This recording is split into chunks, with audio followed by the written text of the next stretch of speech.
A Demonstrator's Guide to Gas Masks and Goggles.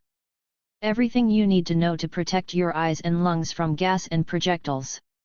September 2, 2020. How to Technology. One of the basic ways that police maintain violent control of our society is by interfering with our ability to breathe and sometimes with our ability to see. Nowadays, regardless of whether you employ confrontational tactics, you could be exposed to tear gas or hit by a rubber bullet just by being in the vicinity of a protest. By taking the proper precautions, we can mitigate the risks while continuing to show up for each other. This guide explores a wide range of options for protecting your eyes and lungs from chemical agents and projectiles, detailing the advantages and disadvantages of each, so you can pick out what's best for you. This is the second in a series of guides exploring how demonstrators can protect themselves. The contributors have spent countless hours gathering experience, data, and anecdotes to prepare this series, including carrying out impact testing on various masks and goggles. We will be updating this document on an ongoing basis as more information comes in. If you can offer suggestions or corrections, please contact us. The previous installment in this series details how to choose a proper helmet. Executive Summary. The best respirator is the one you have access to. Respirators are good at what they do, filtering air, and most of them will serve you well enough in a pinch. If you don't have time to read the entire text and you need to get some gear in a hurry, here are some options. The no-compromise expensive option, $260 to $340. If you want a new high-quality full-face mask that will work in the apocalypse, the Mira CM6M costs $220 to $240. The 7M is similar, but has a more tactical look. You can purchase this mask with 2 Mira Brown CBRN cartridges for $50 each, otherwise, filters will cost $70 a piece. This is all you need. If you don't want to use $100 worth of filters at a single demonstration, however, leave the CBRNs in their packaging at home, or skip buying them entirely, and get 2 expired but unopened CBRN filters for roughly $20 each via eBay.com. These should work for tear gas and pepper spray, but not for apocalypse-level threats. Each filter should work for approximately 8 solid hours of full chemical exposure, which could mean 30 to 40 hours in the street during demonstrations that involve a lot of tear gas. You should change the filter as soon as you begin to smell gas leaking through. If you wear glasses, this mask is compatible with the 3M Safety 6878 Spectacle Kit designed for their 6800 mask. You will need to get prescription lenses for that. Mira CM6M Gas Mask. The cheaper full face protection option, $40 to $150. Civilian-style full-face respirators such as the 3M brand 6800, $150 with filters, using the same ones from the modular option below, offer protection for a much cheaper price. In our impact testing, we've also found that the JJKK and HAOX brand Chinese imports, $40, with filters, serve just as well to protect your eyes and offer an adequate seal against gas. An example of a cheap mask. The cheaper and modular option, $75.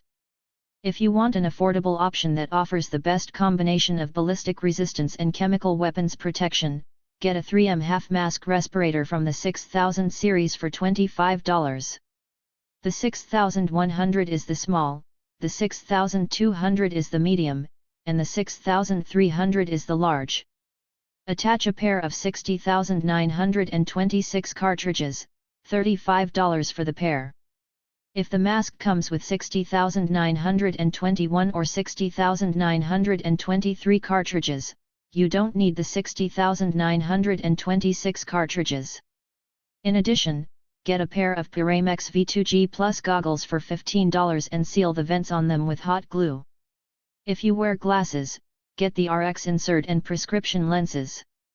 The biggest downside of pairing a half mask with goggles, however, is that it's hard to maintain a good seal between the two, as the goggles and the mask compete for the same real estate on your nose. The Gambler's Choice, $60. A surplus Russian PMK-3 will be less than 20 years old. If you can find a version that comes with the full kit, it has ballistic outsert. 1. Lenses and an adapter for attaching it to the more common NATO threaded filter system. Surplus masks are always hit or miss. We have not found specific documentation on the ballistic rating of the outsert lenses yet.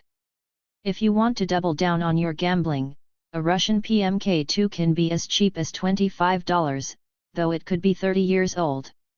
The PMK2 can come with ballistic outserts and an expired filter that ought to work for a while, but it will be difficult to replace the filter, and who knows what condition the mask itself will be in. The cheapest of these masks ship directly from Russia with a fairly lengthy transit time. A Russian PMK3 mask. Live dangerously, cheap. Most of the time, you don't get shot in the face with a rubber bullet or a tear gas canister. None of the people who contributed to this guide have been shot in the face yet. Tear gas drives everyone back who isn't protected, whereas impact munitions only kill or blind people every once in a while. Lots of people are getting shot in the face, though. It isn't safe to be on the receiving end of police violence. We can only recommend eyewear that has impact-rated plastic. But if you don't have access to it and you have to go out anyway, you need either a full-face gas mask, army surplus or otherwise, or a half mask and goggles. Make sure your filters are either military style, expired or not, or rated to handle both organic vapors and P100 particulate filtration. Make sure your goggles are sealed as best as you can. Make sure it all stays tight to your face. Good luck! Don't blame us if anything bad happens we told you not to. If you want to improve on something you already have access to, or if you have different tactical needs than we've outlined above, read on. Protect your lungs, protect your eyes. We are addressing two distinct goals here, protecting your lungs and protecting your eyes. You protect your lungs with respirators that filter chemicals out of the air. You protect your eyes with goggles, glasses, or visors, whether they are independent of your respirator or combined with it in one full-face system. Protect your lungs, respirators. A respirator, technically, an APR, air-providing respirator, is a device that filters the air you breathe before you breathe it. 2. There are several classes of respirators or gas masks, including two that we're going to pass over completely: SCBA, self-contained breathing apparatus, which come with oxygen supplies and are used by divers and some emergency personnel, and PAPRs, powered air-providing respirators, that force air through filters via electrical power. We're going to focus on full-face respirators, half-mask respirators, and, to a lesser degree, disposable respirators. We'll also discuss impromptu air filtration and the current speculation about DIY respirators. We'll look at two general, non-technical categories of respirators: military/tactical respirators and civilian/workplace respirators. Military respirators, gas masks. Military and tactical respirators are chiefly used by the military and militarized police forces around the world.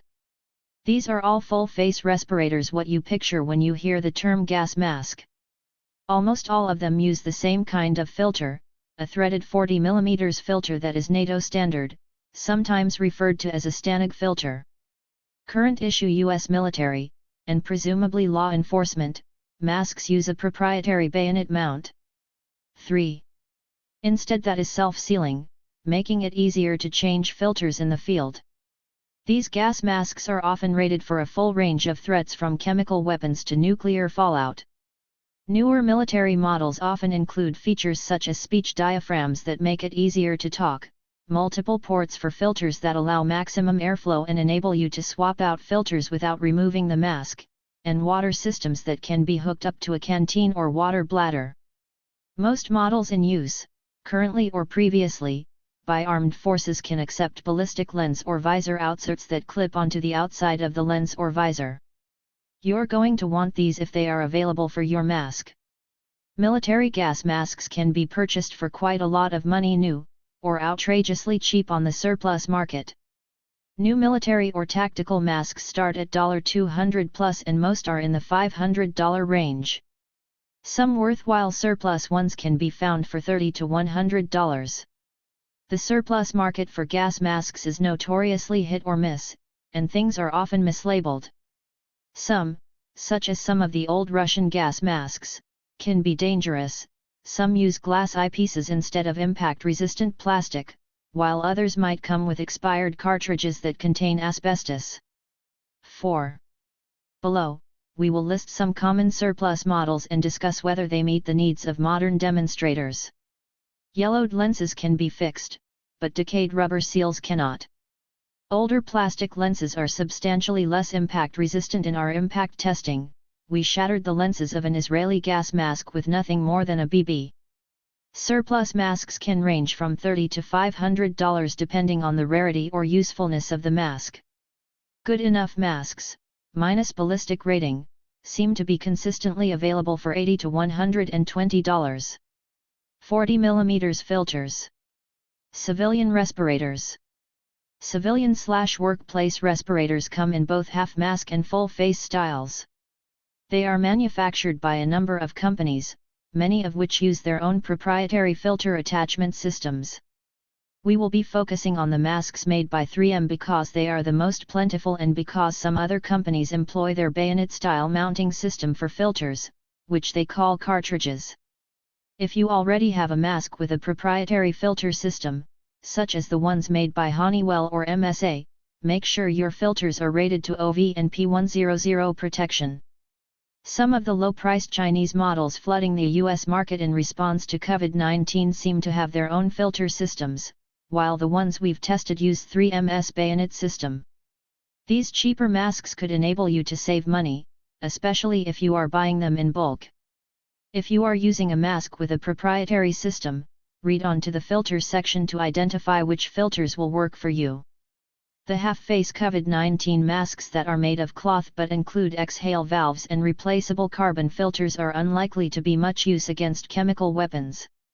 They likely don't protect people around you from viruses, either, since they don't filter on the exhale.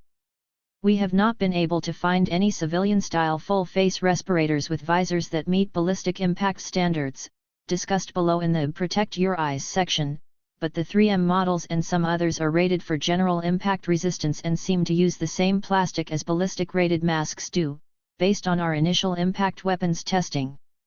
One street medic we spoke with prefers to wear a 3M 6800 full-face respirator on the grounds that its civilian styling puts patients at ease more readily than a military look would.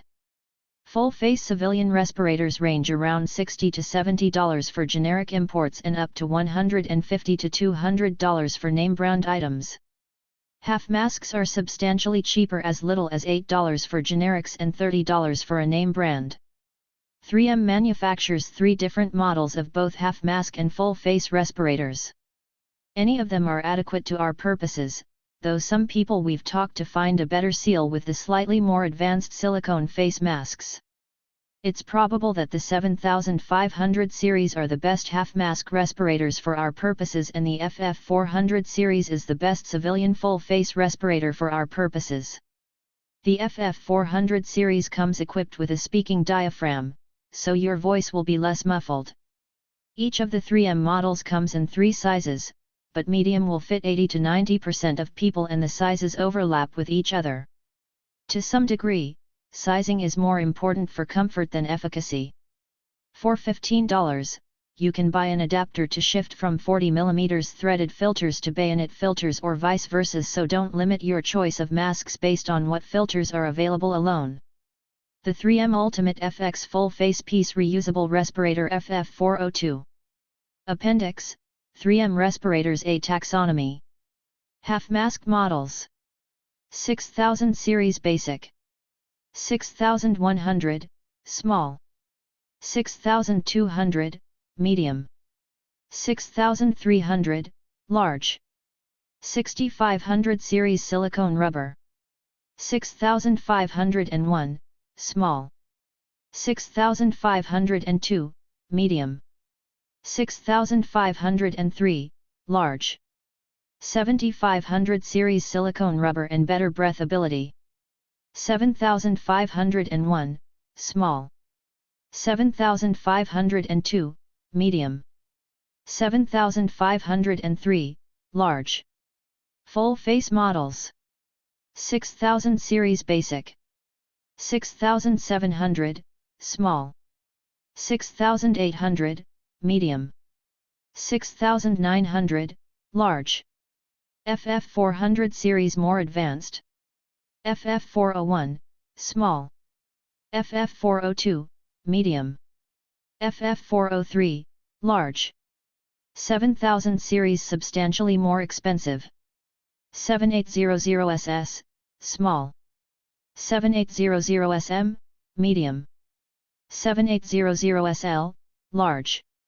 Fitting a respirator.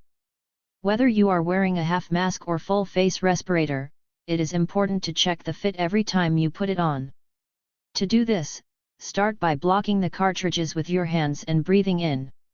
You should create negative pressure in the mask, with no air seeping in. Then put your hand over the exit valve and breath out. It should create positive pressure in the mask, with no air escaping. When it comes to performing this test, some masks are easier than others. With civilian masks, it can be difficult to use your hand to block the filters effectively. Some workplaces test fit by putting something that smells strongly like ground coffee or some kind of mild irritant under the wearer's nose to see how they react.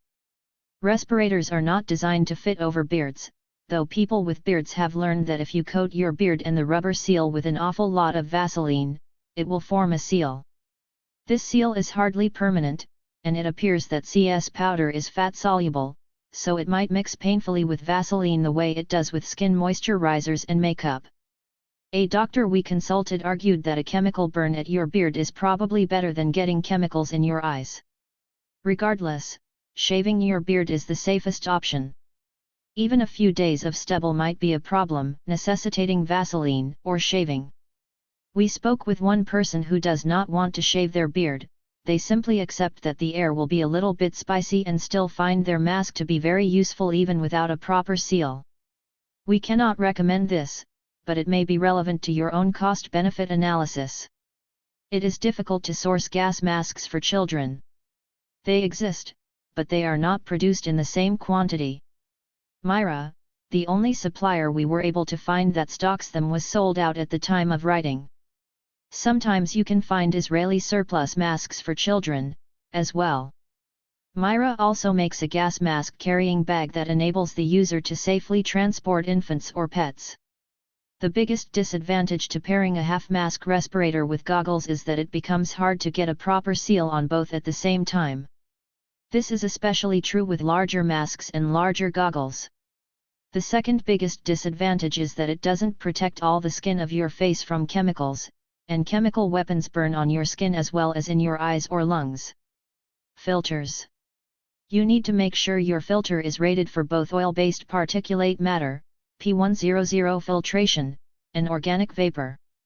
If you have a NATO threaded military mask, for a 40 mm threaded NATO cartridge, you need either a CS/CN/P100 filter, which can be difficult to come by as a civilian but seems to be what is commonly issued to police, or a CBRN filter, which is more commonly available but also more expensive. A CBRN filter is overkill for demonstrations, as it is designed to protect against chemical, biological, radiological, and nuclear threats. Fortunately, expired but unopened CBRN filters should do the job and are much cheaper. If you have a 3M mask, you need either 60,921, 60,923, or 60,926 filters. If you have something else, read on. If it is likely that you are going to be exposed to riot control agents, you want your mask to filter two things: airborne particulates and organic vapors. Particulate filters in the USA are rated by how oil-resistant they are, and R, N, OT, R are somewhat oil, R, resistant, and P are oil, P, roof, and what percent of airborne particulates they filter out: 95%, 99%, or 99.97%, called 100. This explains the name of the N95, the mask commonly worn to protect against COVID-19. You're looking for P100, the highest level of protection. These aren't substantially more expensive, and there seems to be little reason to use any other particulate filter, unless your particular mask setup only allows access to N95, which is still substantially better than nothing. The European standard does not rate for oil resistance, only particulate filtration. P1 masks filter at least 80% of particles, P2 masks filter at least 94% of particles, P3 masks filter at least 99.95% of particles. While all of the common tear gases and pepper sprays are comprised of particulate matter rather than gases or vapors, the airborne particulates themselves can release organic vapors. You need the particulate filter, generally made of fiberglass paper, to stop the particulates, followed by an organic vapor barrier, generally a bed of activated charcoal. The NIOSH certification for organic vapor protection is OV. Look for this on your filter or its documentation. Some other OV irritants include pesticides, solvents, and paint fumes, all of which masks often reference in their sales information. We've seen guides for protesters based on frontline experience that claim only OV filtration is necessary. We've seen other guides that claim only P100 is necessary. Most seem to agree it is the combination that is necessary, but we suspect that one alone would do in a pinch. Particulate filters do not become less effective at filtering out particulates over time. Rather, it is necessary to replace them when they become so clogged that they cause difficulty breathing. Organic vapor barriers do become less effective over time with use, as the charcoal becomes saturated. Both heat and humidity reduce the effective lifespan of charcoal filters. Heat causes the charcoal to separate, while water vapor can saturate the charcoal and prevent it from absorbing active agents. You should replace your organic vapor filter as soon as you can smell chemicals leaking through the filters into the mask from outside. Unopened but expired filters are generally considered usable for organic vapors and particulates only if they were vacuum sealed, but if humidity was able to reach the charcoal, they are probably ruined. Multiple comrades who are military veterans told us that the military uses expired filters all the time for the tear gas chamber without any problems. In any case, use expired filters at your own risk. NATO threaded filters. With 40 mm threaded filters, you need CS/CN/P100 filters at the minimum. Avon, Honeywell, and MSA make versions of these, but they can be hard to source as a civilian, especially amid a pandemic. If you're going for overkill, get a CBRN filter, basically, a single filter that protects against almost any potential threat. Myra Safety makes a high-quality filter of this kind, 3M also makes them. Be careful buying CBRN filters off of eBay or the surplus market. Many are new in that they have not been used or opened, but were manufactured decades ago. Look for the manufacturing date, or roll the dice and buy cheap expired ones. Don't trust these for anything but riot control agents. For all masks, you need at least one filter. Some masks can optionally take 2 or even 3 at a time in order to increase airflow, an advantage for situations that might involve running or other strenuous exercise. 3M bayonet filters. 3M masks and their clones use a 3-prong bayonet-style filter attachment. Some other proprietary attachment systems are similar but not interchangeable with 3M, but 3M are the most common. If you use these, you'll likely end up with 3M brand filters/cartridges, though clones of both the masks and cartridges exist. Note that 3M distinguishes between cartridges, the part that absorbs gases and is usually made of activated charcoal treated with various chemicals, and filters, the part that blocks particulate matter. Make sure you get both. You can do this by buying separate cartridges and filters as well as the adapters that connect them together, or by buying combination cartridges that come with filters pre-installed. Obviously, the latter is simpler. Hats off to comrades in Hong Kong who have done the work to figure out what cartridges and filters you need, as they lack easy access to the combination cartridges. We've heard that they are not available in the UK either. If you want a combination cartridge, your options include the 60921, Organic Vapor Plus P100, 60923, organic vapor and acid gas plus P100 or 60,926, multi-gas plus P100. As this goes to press, these are all about $15 to $20 each on eBay. You need two, and they usually come in pairs. If you want to build your own, whether because you already have stock available or because you live somewhere without access to the 6092X filters described above, start by buying a set of cartridges: the 6001, organic vapor, 6003, organic vapor and acid gas, or 6006, multi-gas. Next, purchase one of the various P100 filters, which come in two styles. Some, like the 2091, have their own bayonet connectors, as they are intended for mounting directly onto respirators. Other filters are simple pads, such as the 5P71, which is only a P95 filter and therefore not advised, though we have not tested a P95 ourselves.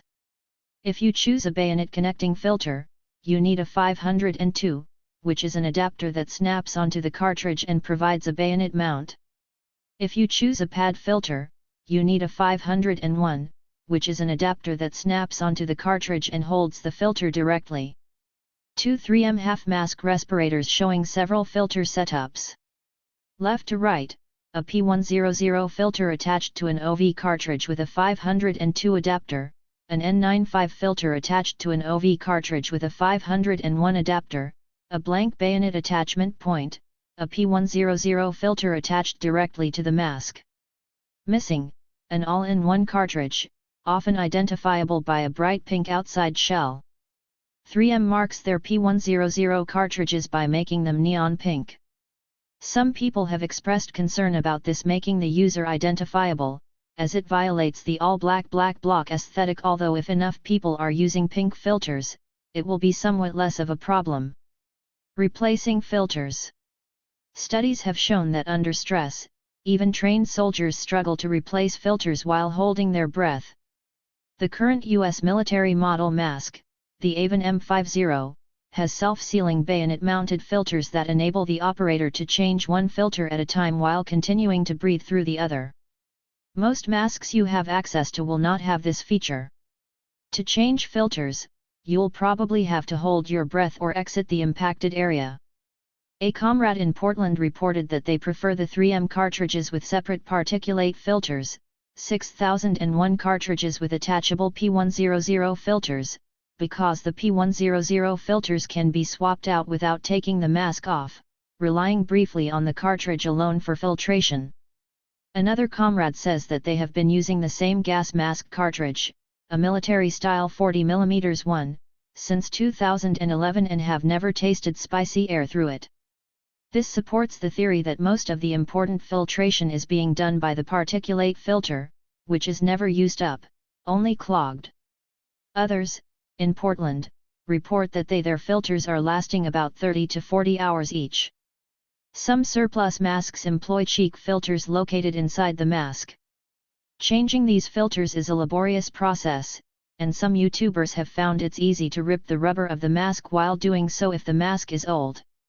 Still, one person we spoke with prefers these masks, having seen police grab people by the external filters of other masks, since cheek filters do not present an easy handle for grabbing. Cleaning and storing. You should clean your respirator after each time it is exposed to chemical weapons.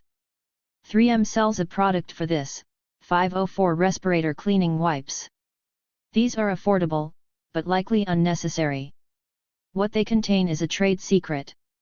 Most people just use soap and water, to good effect. Don't soak your filters in water, just wipe down the outside with soap and water. Then remove the filters and store them in a Ziploc bag or other airproof containers so they do not absorb moisture from the air. A note on COVID-19. Unlike cloth and surgical masks, respirators do not protect the people around you from your germs. However, much more so than cloth or surgical masks, they do protect you from the germs around you. One protester reported wearing a cloth mask over the exhalation valve in order to block droplets for the sake of other demonstrators. A cheek filtered gas mask in use in Baltimore in 2015 during the uprising in response to the police murder of Freddie Gray. Visors and lenses. Full face masks either use full face visors or individual lenses over the eyes. Lenses are more common in military models, while visors are more common in civilian models. A full visor offers much better visibility. It's possible that it is harder to make a full visor more impact resistant, although we've found both ballistic and non-ballistic examples of both types. A mask with lenses can be more convenient for those who are going to be using the optics of a long weapon, like a scope, red dot, or iron sights on a rifle or grenade launcher, as it permits one to shoulder the weapon better to get what is called a cheek weld and view down the barrel more clearly. Of course, this is not generally useful to demonstrators. All in all, a full-face visor seems preferable. Off-brand civilian masks. We will continue researching off-brand masks, most of which are from China. Some are rated as impact-resistant, some use commonly available filter styles. So far, we have tried the JJKK and HAOX models. Both form an adequate seal against our faces in fit testing, though we have not taken them out into tear gas yet. Both have impact-resistant visors that performed identically to the American brand 3M when we shot them with various impact munitions, which is to say, they performed well. It's been suggested that purchasers should buy from Banggood or Amazon rather than AliExpress, Baidu, or eBay for these types of masks because the quality control is slightly better. A few comrades dealt with a nightmare with a mask order early on in the pandemic as a result of poor quality control. It might conceivably be possible to work directly with manufacturers to produce masks to your specifications, or at least to purchase them in bulk. Ambitious groups could consider trying to do this for their city or region. Surplus masks. Surplus military masks are another cheap option for full-face gas masks. They can be hard to source reliably, as many retailers, or else distributors serving retailers, lie about dates and potentially about features. This is also true for filters, and especially true on eBay. Both the rubber used for the seal and the plastic used for lenses and visors degrade over time, particularly when exposed to sunlight. Both in our experience with testing and in anecdotes gathered from the street, they seem to be notoriously prone to breaking. Most surplus masks come in 3 sizes: small, medium, and large, generally numbered 1, 2, and 3, respectively, with the number displayed in the rubber of the mask, but often, you cannot choose the size of mask when you purchase it online. Whatever mask you get, make sure it seals tightly to your face. Even a low-quality or wrong-sized mask will protect you as long as it seals to your face and is supplied with an adequate filter. If you can get a model number and a country of origin, you can cross-reference seller claims with online military gear sites. Tracking down the ballistic rating of the lenses and visors has been challenging. It would be very useful to identify a surplus mask that accepts 40 mm NATO threaded filters and includes ballistic lenses or visors, usually as a separate outsert. For those willing to forego ballistic rated lenses or visors, surplus masks are often the best option. The primary current U.S. military model is the Avon M50, it can be found for $250. While we generally don't recommend masks that use proprietary filters, the M50 filters are reasonably cheap, currently $50 for a pair, and, as previously mentioned, you can swap them out in the field without exposing yourself to gas. Ballistic outserts are available cheaply for this mask as well, we found one for $20. The C50 model is the civilian model of the same mask, though it is used extensively by law enforcement. The main difference is that it accepts 40 mm NATO filters. For better or worse, usually worse, wearing this mask will make you look quite a bit like a soldier or a cop. The Avon M40, which the U.S. military used from 1986 to 2009, accommodates ballistic outsert lenses but does not come with ballistic lenses otherwise. 3M produces a civilian clone called the FRM40 that is identical in every way. 3M also produces protective outserts for the lenses, but we have not been able to determine their impact rating. The U.S. Air Force and Navy has used the MCU-2P since the 1970s, Any surplus option might be from any year in that range. They range from $150 to $300 on eBay. You can learn how to identify models and years here. While some documentation claims the MCU-2P visor is ballistic, a specific ballistic outsert is available for around $75. This implies that the visor alone is not ballistic. The Russian PMK-3, used from 2000 until recently, available for $70, and PMK-4, in use since 2017, much more expensive, can make use of ballistic outserts as well, which often come with the full kit. Also included in the full kit is an adapter to connect their proprietary filter system to the NATO threaded system. The PMK-2 is even cheaper, around $30, and often comes with ballistic lenses, but can only use the 40mm GOST filter system, used by Warsaw Pact countries. A National Geographic filmmaker was wearing a Czech M10, a clone of the US M17, in Portland, Oregon in July 2020 when federal agents shot him in the face with a .68 round from an FN-303 air gun, shattering the plastic lens of his mask and severely damaging his eye. Both of these masks can optionally be used with ballistic outserts, which the filmmaker did not have. These are the two models of mask we've found that use cheek filters, discussed above. The Israeli M15 is used by the Israeli Defense Forces, and its civilian model, the 4A1, is distributed to Israeli citizens. Both are affordable on the surplus market. Most are simply labeled for sale as M15 masks, but you can tell the difference because the 4A1 has round eye holes instead of the odd-shaped ones used on the M15. The manufacturer, Shalon Chemical Industries, claims that the plastic lenses are impact-resistant, and they don't appear to be sold with ballistic outserts yet are used by a modern military force. We have not been able to determine if they are rated at a ballistic level, and all plastic lenses degrade with time and UV exposure. These two masks appear to be the most affordable, readily available, fully featured surplus gas masks.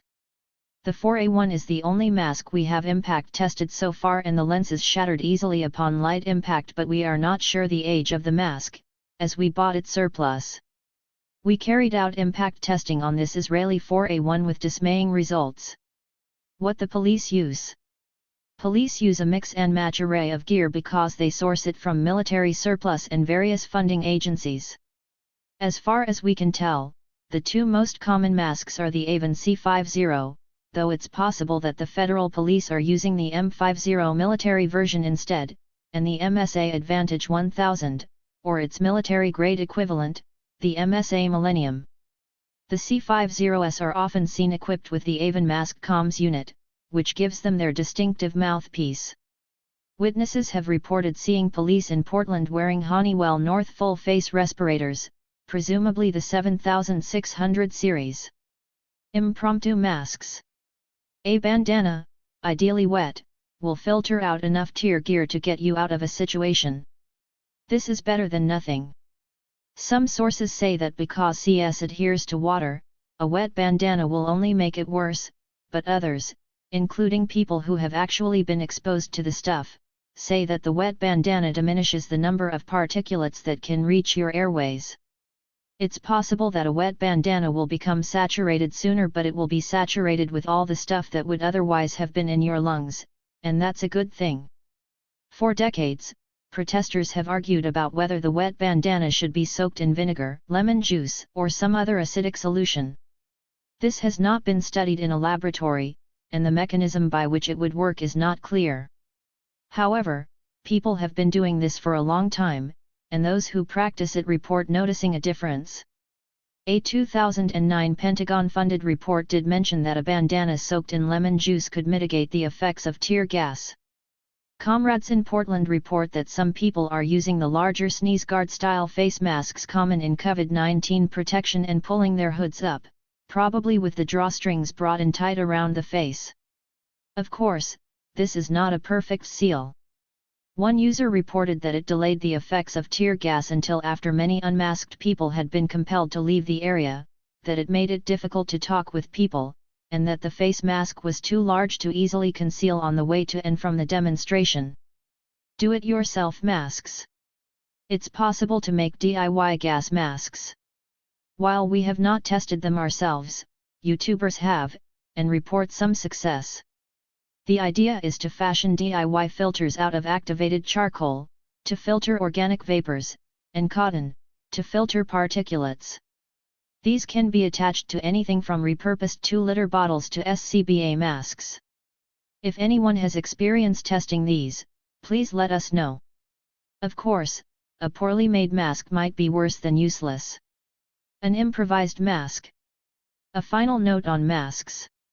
In most situations, you don't need a perfect gas mask to participate in a protest.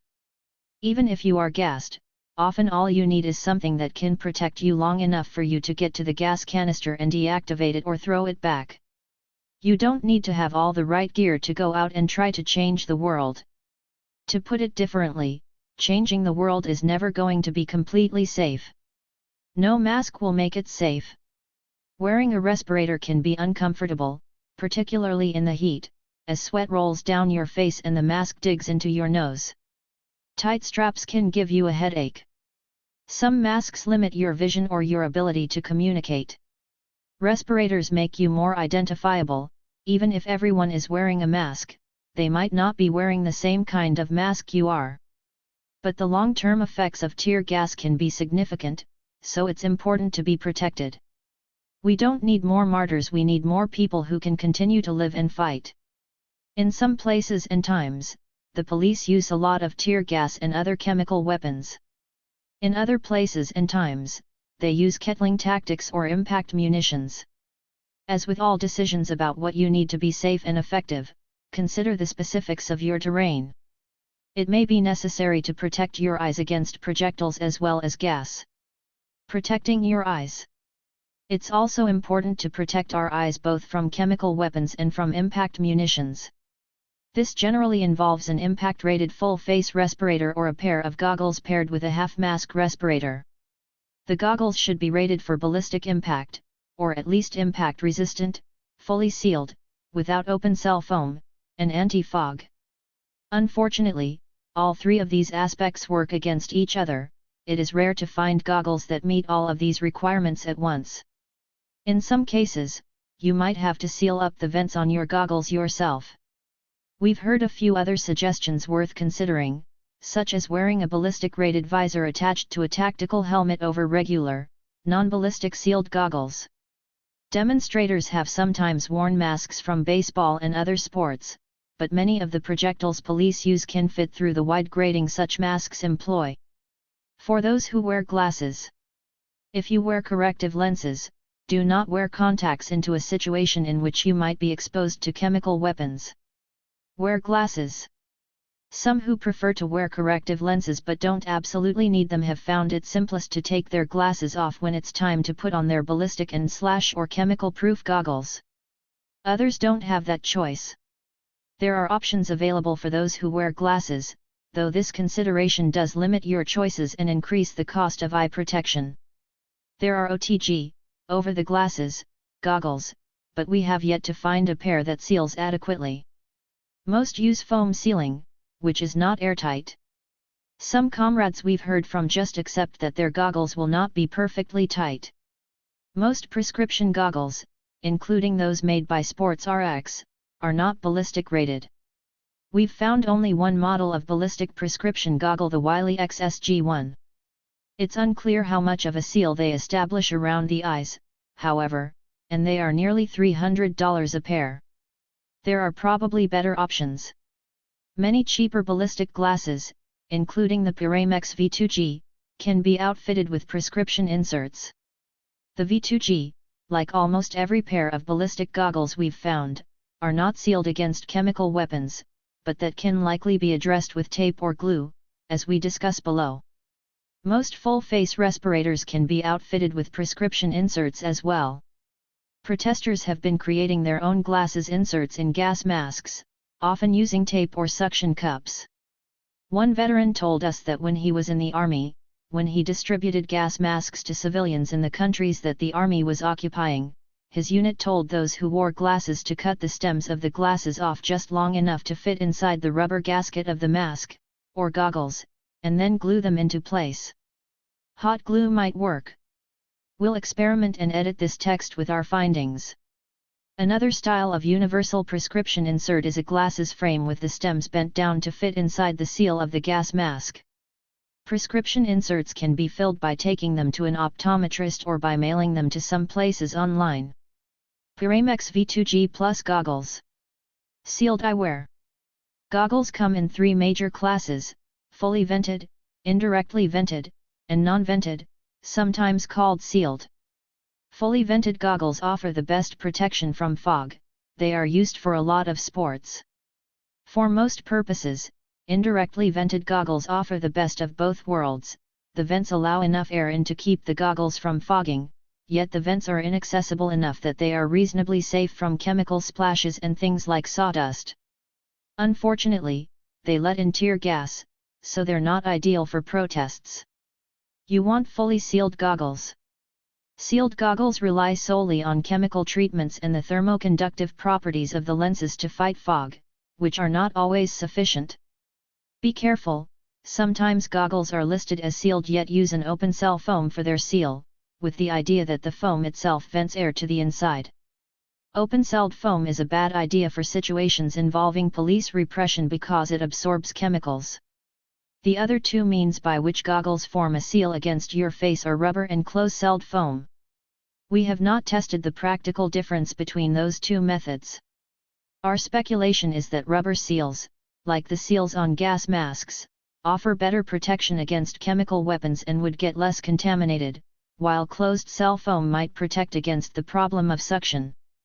What problem of suction? The idea is that, if goggles are attached to your face in a sealed manner, especially through suction, like swim goggles, if something hits those goggles, first, positive pressure might damage your eye, then, if air escapes, negative pressure could also damage your eye. Worst case scenario, this could permanently blind you. We've looked into this a little bit, and talked to an anarchist doctor, and the general consensus regarding whether this is a real risk is maybe.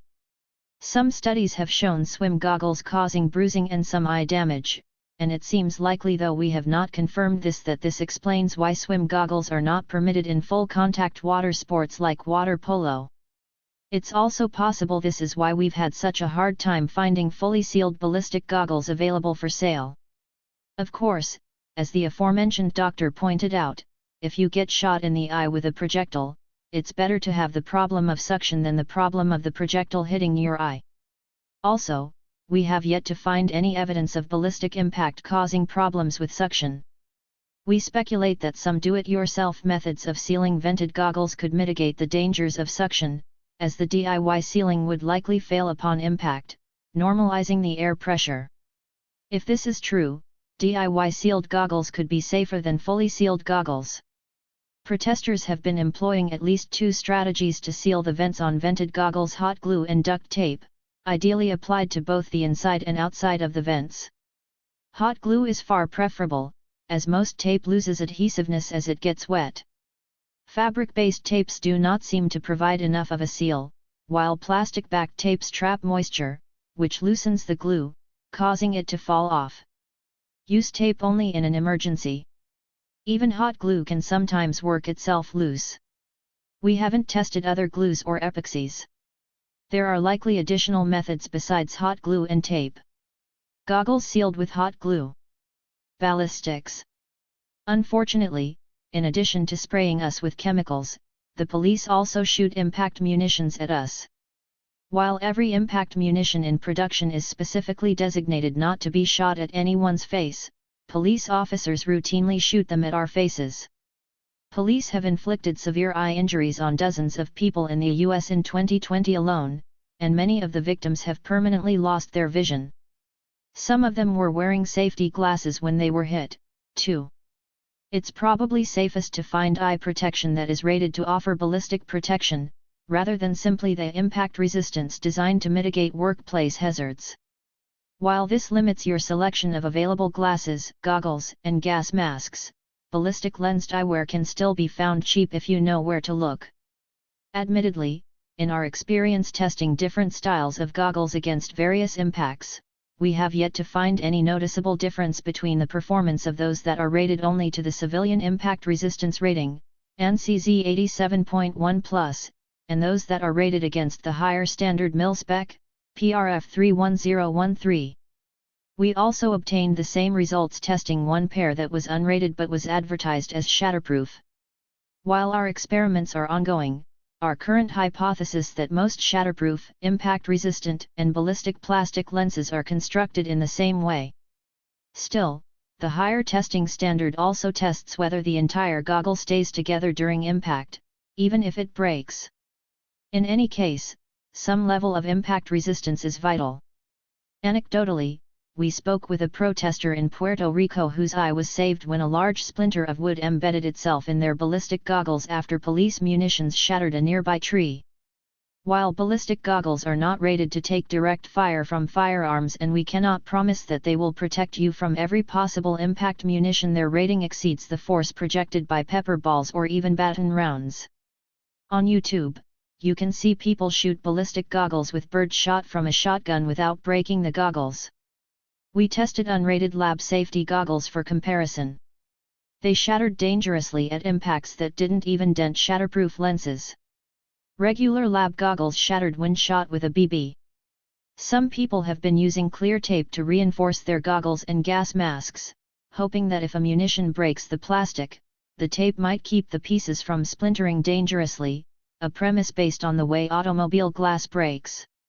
To test this theory, we taped just one lens on several pairs of goggles and one respirator with Gorilla Tape, the strongest clear tape we could find, and shot them with pellets. The areas that were taped had worse penetration, presumably because the tape trapped the pellet and prevented it from bouncing away. Yet pellets are not a particularly realistic threat at demonstrations. So we shot a few with rubber pellets from a 12-gauge shotgun. One shattered, but more safely than those that were untapped, while one did not shatter at all when we fully expected that it would. This is not conclusive research, but it's possible that tape might help.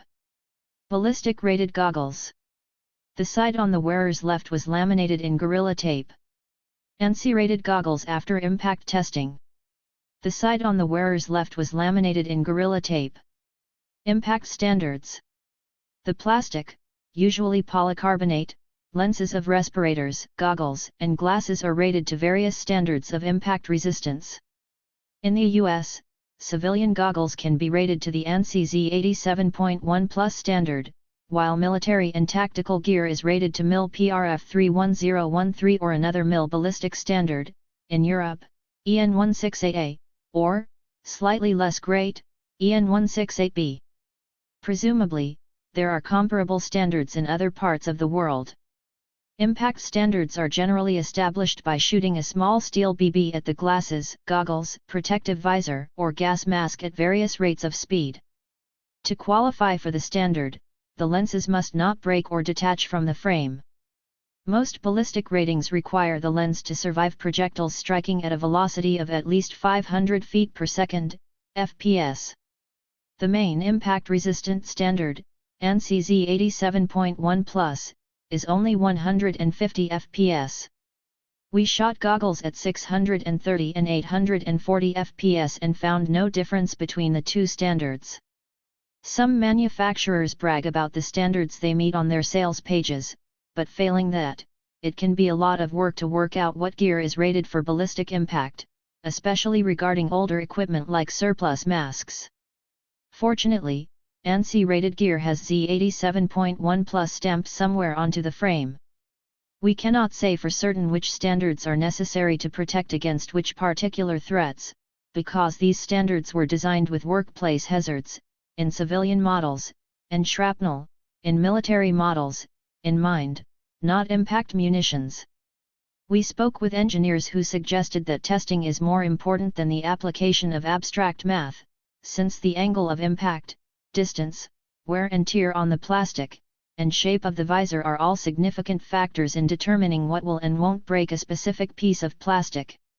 Regardless, wearing impact-resistant eye protection will greatly reduce potential damage to your eye, face, or skull, even if it does break on impact. Anti-fog. Glasses and goggles fog up, particularly in humid environments. Foggy goggles are annoying and in a protest situation, potentially dangerous. Manufacturers and protesters employ 3 basic anti-fog measures. First, and most effective, is airflow. Full-face respirators that are designed to fight fog direct fresh air across the visor before you breathe it in, while ensuring that exhaled air escapes the valve immediately. Vented goggles, which we don't use, also rely on fresh air to fight fog. Sealed goggles present a disadvantage. The second most effective anti-fog measure is to use thermal lenses or dual lenses. These goggles employ a dual-pane system of lenses with an air gap in between, creating a thermal break, insulation, essentially, that reduces condensation on the lenses. Finally, the most common anti-fog measure is a hydrophobic surface on the inside of the goggles. Most goggles that say they are anti-fog use this method, which consists of a thin layer of oil over the inside of the lens. Oil is hydrophobic, so moisture beads up and falls. The chief weakness of most of these anti-fog coatings is that they eventually wear out, especially if the lenses are washed with soap. Some manufacturers claim that their anti-fog coatings are chemically bonded to the plastic and do not degrade, but we have yet to test their claims ourselves. One researcher for this article lives in a region where humidity hovers around 80 to 90% all summer. In these conditions, relying on a regular hydrophobic anti-fog coating is far from adequate. Even when using vented goggles, the goggles fog up very quickly. By contrast, indirectly vented thermal goggles can be worn for hours without fogging up. The difference between the two methods is significant. Anti-fog sprays are available and reasonably cheap, though DIY solutions are just as common. Many swimmers swear by using saliva as a thin coating on the inside of their goggles to prevent fog, while others use baby shampoo, not adult shampoo, which would irritate the wearer's eyes. We consulted an anarchist long-distance swimmer who reports that baby shampoo has been effective for hours at a time in the ocean, while saliva seems to last from 10 to 45 minutes at the very most. Comrades in Portland have submitted the following anti-fog recipe, which we have not personally tested. Materials: toothpaste/baking soda, water, Dawn anti-grease dish soap, Johnson & Johnson baby shampoo, spray bottle. Other brands of similar quality can be used. If your lenses have an anti-fog coating, wash them with water and a soft rag and let dry. If your goggles do not come with an anti-fog coating, wash your hands well. Use a non-whitening and non-gel toothpaste, or baking soda and water. Spread it over the entire lens and the skirt inside the goggles/mask. Use your fingers or a soft bristled brush to scrub the lens, then rinse it thoroughly with water. Repeat this step again if your goggles get dirty, oily, or greasy. Next, mix your anti-fog solution. Use a clean spray bottle. Fill with 40% Dawn, 50% baby shampoo, and 10% warm water. Mix thoroughly. Finally, treat your goggles/mask. Wash your hands well. Spray solution on the inside of the mask/goggles. Scrub lenses and frame with clean fingers. Let sit for 30 seconds. Rinse briefly with warm water, making sure to leave a light layer of solution on the lenses, and let it dry. If it stings your eyes when you put the goggles on, use less Dawn and more water in your next batch. Repeat before every action. Visors. It is also possible to gain impact protection from a visor mounted to a tactical helmet. This is covered in greater detail in our guide to helmets. Asian fit goggles. Many people of Asian descent find that goggles do not contour well to their faces. Manufacturers make goggles that sit higher on the nose, labeled Asian fit goggles. We are currently looking for Asian fit goggles that meet the standards we've outlined, but the ballistic pairs we've found so far use foam as the seal. If anyone has suggestions, please let us know. Some common goggles we don't recommend. Work glasses. Some work glasses with ballistic lenses also come with straps to turn them into goggles. All 3 of the models of this style that we've researched do not really form a seal around the eyes. Fire goggles. Fire goggles are designed for wilderness firefighters, but tend to make use of thick open-cell foam for ventilation. This is intended to filter smoke, but not tear gas. Swim goggles. Swim goggles offer the advantage of being small and providing a good seal, so they pair well with half-mask respirators. However, it is hard to find impact-resistant swim goggles, and it's worth considering the potential problem of suction.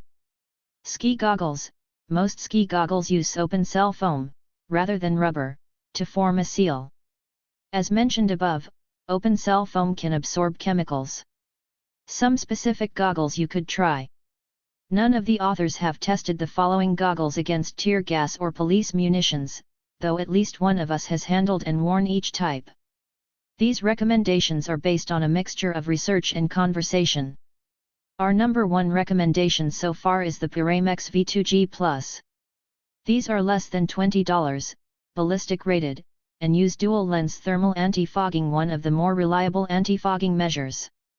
There is a prescription insert available for those who wear glasses. These goggles are indirectly vented, however, so you'll have to seal them with hot glue or tape. The only potential problem is that the two-lens thermal system makes it harder to adequately seal. There is a thin layer of foam between the lenses, allowing moisture to pass through, and if you live in a humid environment, you might trap moisture between the lenses permanently. Another option is the Pyramex capstone. These goggles are less than $20 and ballistic rated. They use regular hydrophobic anti-fogging. Like the V2G+, they are indirectly vented, so you need to seal them. Solid work safety goggles are slightly more expensive, $30 or so.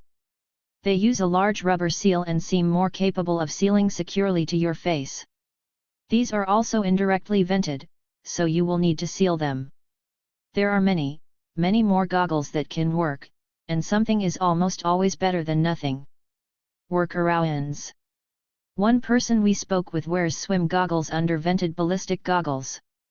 The swim goggles provide a good seal despite being paired with a half-mask respirator.